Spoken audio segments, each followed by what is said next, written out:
मैं पारुल पुस्तकी आप सबके सामने एक उद्देश्य से जुड़ी हूँ कि हमें पता है कि एजुकेशन सिस्टम जो है वो थोड़ा सा रुक गया है, थम गया है इस कोरोना पेंडेमिक की वजह से। मैं पारुल पुस्तकी हूँ और मैंने बीएससी बीएड किया है और लास्ट 2015 से मैं टीचिंग बैकग्राउंड से जुड़ी हुई हूँ। अलग अलग कोचिंग्स में, अलग अलग स्कूल्स में मैंने टीचिंग की है। तो उसी उद्देश्य के साथ आज हम आपके साथ इस चैनल के माध्यम से जुड़े हुए हैं कि जो भी बच्चे जिनकी पढ़ाई थोड़ी सी थम गई है, रुक गई है, वो उसी एनर्जेटिक तरीके से पढ़ सके और अपने उद्देश्य को पा सके। तो आज मैं आपको यहाँ पर अपने चैनल के माध्यम से जनरल साइंस के बारे में कुछ बताऊंगी और जनरल साइंस के बहुत सारे टॉपिक हम डिस्कस करेंगे। जनरल साइंस 3 कंटेंट से मिलकर बनी हुई है, physics, chemistry and biology. Physics में हम भौतिक चीजों से मतलब जो हमारे आसपास का वातावरण होता है उसके बारे में पढ़ेंगे, केमिस्ट्री में रासायनिक विज्ञान के बारे में पढ़ेंगे और बायोलॉजी में जीव विज्ञान के बारे में पढ़ेंगे। तो मैं पारुल पुस्तकी आपको फिजिक्स का कंटेंट बताना चाहती हूँ। फिजिक्स यानी कि सिर्फ फिजिक्स ही नहीं, हम ये कह सकते हैं जनरली साइंस जो है वो हर एग्जाम के लिए जरूरी है, जैसे KVS, DSSD, CTET, HTET, railways and police के जितने भी एग्जाम्स होते हैं एक्सेट्रा, हर कंटेंट में IAS, IPS हर कंटेंट के लिए आपको पता है कि साइंस एक इम्पोर्टेंट टॉपिक बन चुका है।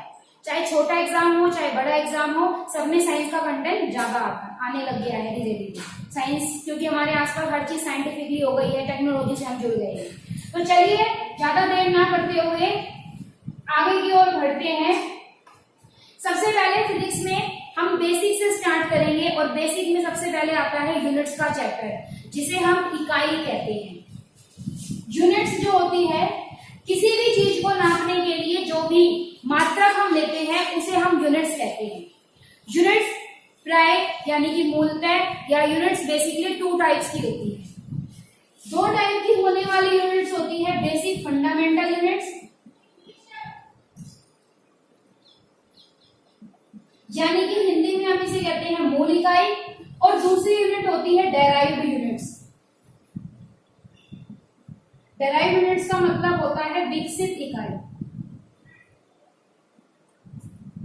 तो देखिए हम यहां पर ये देखते हैं कि मूल इकाई क्या है। मूल इकाई की परिभाषा ये कहती है एक ऐसी इकाई जो सभी इकाइयों का आधार हो, यानी कि सभी इकाइयों के लिए बेस बनाए।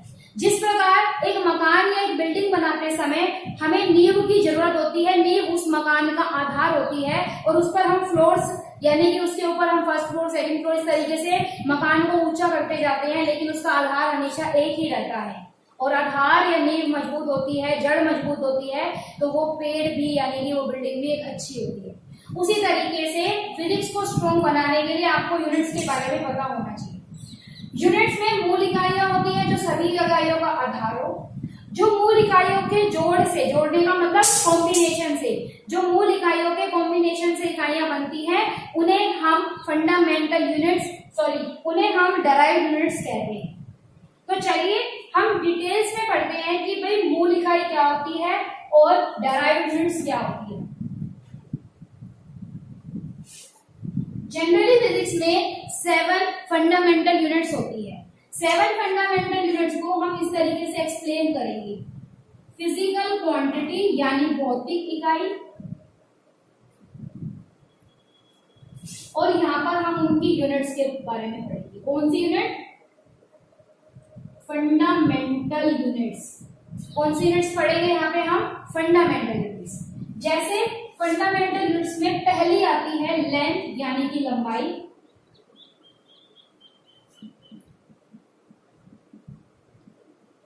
दूसरी यूनिट पढ़ते हैं हम मास यानी कि द्रव्यमान, तीसरी यूनिट पढ़ते हैं हम टाइम यानी कि समय,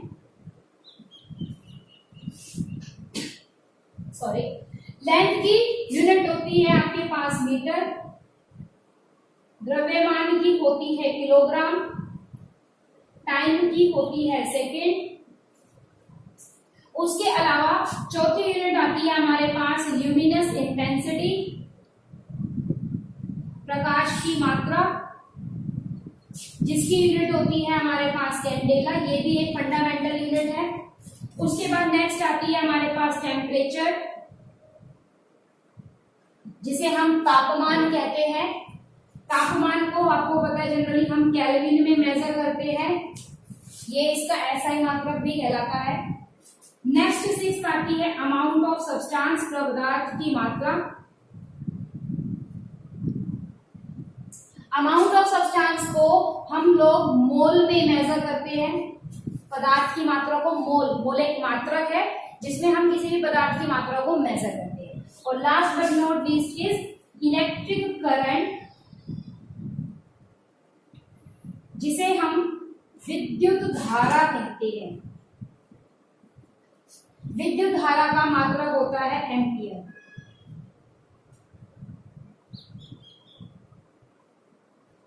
डिनोटेड बाय कैपिटल ए।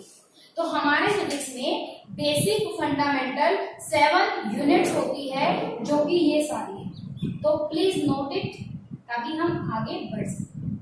अब देखिए एक क्वेश्चन आता है कि भाई इन 7 यूनिट्स को ही, इन 7 फंडामेंटल यूनिट्स को ही बेसिक यूनिट की कैटेगरी में क्यों रखा गया। इसके 3 कैरेक्टरिस्टिक्स या 3 रीजन है। पहला रीजन, ये सारी स्मॉलेस्ट यूनिट है।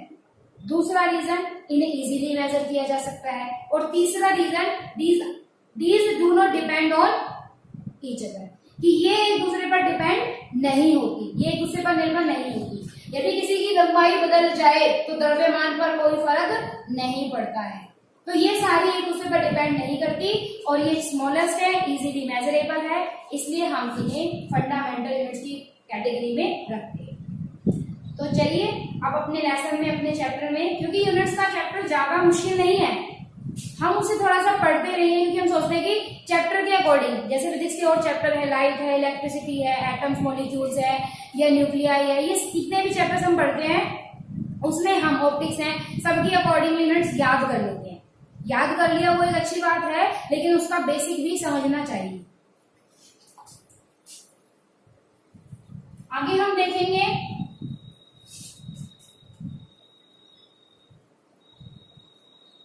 अब हम देखते हैं कुछ एग्जांपल्स डेराइव्ड यूनिट्स की। मैंने जैसा आपको बताया अभी थोड़ी देर पहले कि डेराइव्ड यूनिट्स वो यूनिट होती है जो फंडामेंटल यूनिट्स के जोड़ से यानी कि उनके कॉम्बिनेशन से बनती है।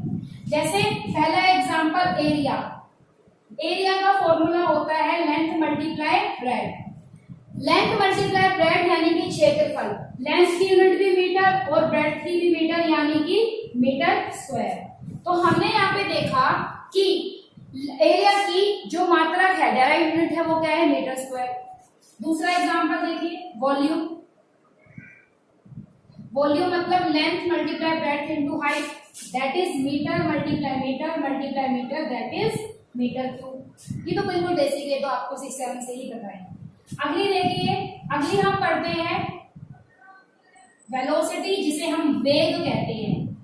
वेलोसिटी को हिंदी में वेग कहा जाता है और वेलोसिटी का फॉर्मूला होता है डिस्प्लेसमेंट यानी विस्थापन डिवाइडेड बाय टाइम यानी कि समय। विस्थापन एक प्रकार की लेंथ की मेजरमेंट है, डिस्प्लेसमेंट कहते हैं स्मॉलेस्ट डिस्टेंस बिटवीन 2 पॉइंट्स। तो यहाँ पर इसकी यूनिट हो गई मीटर और टाइम की हो गई सेकंड, दैट इज मीटर पर सेकंड। तो हमने यहाँ देखा कि मीटर हमारे पास एक फंडामेंटल मेजरमेंट है, फंडामेंटल यूनिट है, और सेकंड हमारे पास दूसरी फंडामेंटल यूनिट्स है। तो दो फंडामेंटल यूनिट्स को डिवाइड करने पर हमारे पास एक डेराइव्ड यूनिट आ जाती है, इसलिए हम इसे डेराइव्ड यूनिट की कैटेगरी में रखते हैं। सिमिलरली हम देखेंगे कि जो स्पीड होती है उसकी यूनिट भी, स्पीड का मतलब यानी कि चाल क्या होती है, डिस्टेंस अपॉन में टाइम यानी कि दूरी अपॉन में समय, और दूरी के लिए फिर से मीटर और समय के लिए सेकंड, तो मीटर प्रति सेकंड भी इसकी क्या है, डेराइव्ड यूनिट। किसकी डेराइव्ड यूनिट है, चाल यानी स्पीड की। नेक्स्ट देखिए, हम पढ़ते हैं नेक्स्ट में एक्सीलरेशन। एक्सीलरेशन को हिंदी में त्वरण कहते हैं। त्वरण क्या होता है, वेग में बदलाव यानी कि वेलोसिटी चेंज या चेंज इन वेलोसिटी, किसके रिस्पेक्ट में, टाइम के रिस्पेक्ट में। तो वेलोसिटी का मात्रा क्या है, मीटर पर सेकंड अपॉन सेकंड, तो इसकी डेराइव्ड यूनिट क्या बनेगी, मीटर पर सेकंड स्क्वायर। ऐसे ही अगला एग्जांपल देखिए, फोर्स। फोर्स क्या होता है, बल। बल यानी कि मास इनटू एक्सीलरेशन। मास माने द्रव्यमान, द्रव्यमान का मात्रक किलोग्राम, एक्सीलरेशन आपके सामने लिखा हुआ है, ये रहा एक्सेलरेशन का मीटर पर सेकंड स्क्वायर।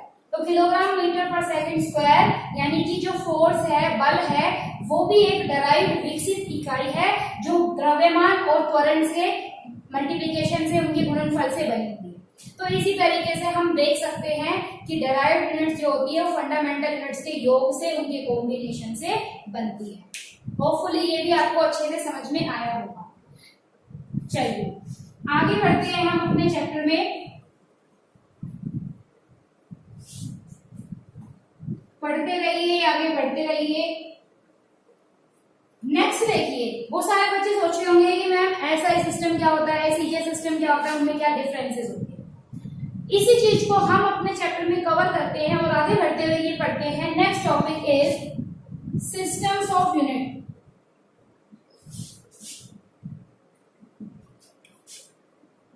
इकाइयों की प्रणाली।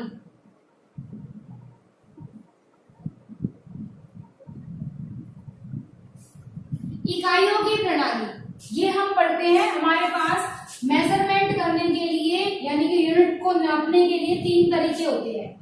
एक तरीका होता है एफपीएस जो पहले के समय में चलता था, एक तरीका होता है सीजीएस जो स्मॉल यूनिट मेजरमेंट है, और एक तरीका होता है एमकेएस।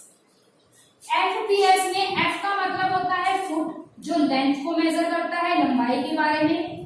पी का मतलब होता है पाउंड जो मास को मेजर करता है, और एस का मतलब होता है सेकंड जो टाइम को मेजर करता है। जब इंस्ट्रूमेंट नहीं थे मेजरमेंट के या बहुत कम डेवलपमेंट हुआ था तो हम लेंथ, मास और टाइम को फुट, पाउंड और सेकंड में मेजर करते थे। नेक्स्ट आता है सीजीएस, लेंथ के लिए सेंटीमीटर, जी ग्राम और एस सेकंड। और तीसरी सिस्टम आती है मीटर, किलोग्राम मास के लिए और टाइम के लिए सेकंड। यूनिट्स को बनाने के लिए हमने एक स्टैंडर्ड तरीका दिया इंटरनेशनल लेवल पे। तो 1971 में इस एमकेएस सिस्टम को क्या सिस्टम कहा गया? SI unit system. MKS system को ही एसआई यूनिट सिस्टम कहते हैं, standard international system of units. ठीक है, कि हमने हर एक मानक स्तर पर पूरे विश्व में लेंथ, मास, टाइम इनको मेजरमेंट करने के लिए एक स्टैंडर्ड वैल्यू को फिक्स कर दिया है। आप चाहे लेंथ की मेजरमेंट कहीं से करो, उसकी स्टैंडर्ड वैल्यू क्या है? मीटर है, उसका एसआई मात्रा क्या है? मीटर है।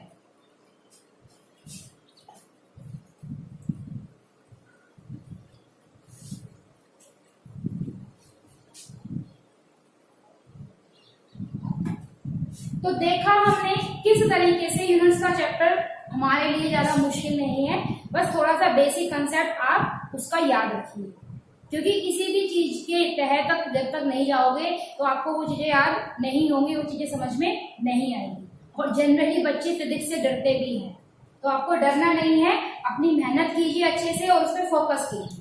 एक लास्ट टॉपिक है इस यूनिट वाले चैप्टर में कि जब हम एक यूनिट सिस्टम को दूसरे यूनिट सिस्टम में कन्वर्ट करते हैं तो हम उसे 10 की पावर्स में लिखते हैं, और उसके लिए भी एक छोटा सा सिंपल रूल है जो आपने 5th या 6th क्लास में सीखा है। वो रूल क्या कहता है? आपको एक टेबल बना लीजिए, kilo, hecto, deca, metre, deci, senti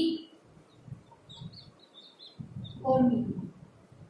ये हमारे पास एक टेबल बनती है जिसमें हम सबसे लार्जेस्ट क्या होती है? किलो, और सबसे स्मॉलेस्ट यूनिट की मेजरमेंट्स क्या होती है? मिली। जब हम बिग यूनिट से, किलो से मिली की तरफ मूव करते हैं तो हम 10 टू दी पावर को मल्टीप्लाई कर देते हैं, और ऐसे ही जब हम ऑपोजिट यानी कि स्मॉलेस्ट से लार्जेस्ट की तरफ इंक्रीज हो रहे हैं तो 10 टू दी पावर्स को हम क्या कर देते हैं? डिवाइड। किलो से हेक्टर में जाने के लिए आपने एक बार जंप किया है, तो इसका मतलब है कि आपका जो ये गैप है ये 10 टू दी पावर 1 को डिनोट करता है। हेक्टर से डेका जाएंगे तो अगेन 10 टू दी पावर 1, लेकिन किलो से हेक्टर जाने के लिए कितनी बार जंप किया आपने? 2। इसका मतलब मतलब आप इसको डायरेक्ट क्या कर सकते हो, 10 मल्टीप्लाई 10 बराबर 100। यानी हमें एक सिंपल वे में कहें कि 1 kilogram is equal to how many decagram, तो it is 10 raise to the power 2 decagram. अगर ऑपोजिट करना है कि 1 decagram is equal to 10 raise to the power -2 kilogram, क्योंकि डिवाइड कर देंगे हम सेम नंबर से। तो इस तरीके से एक यूनिट सिस्टम को दूसरे यूनिट सिस्टम में हम चेंज कर सकते हैं। तो यहाँ पर आपका सिस्टम ऑफ यूनिट्स या यूनिट्स के टाइप्स या सिंपल वे में फिजिक्स का एक छोटा सा कंटेंट कंप्लीट हो जाता है। बाकी आप डिटेल्स में इसको बुक में से रीड कीजिए और आपको कोई प्रॉब्लम होती है तो आप मुझे मैसेज कर सकते हैं। तो प्लीज लाइक, शेयर और सब्सक्राइब कीजिए केआर विजन क्लासेस को जितना ज्यादा से ज्यादा कर सकते हैं। और इसी तरीके से स्वस्थ रहिए, सफल बनिए जिंदगी में और हमारे साथ जुड़े रहिए।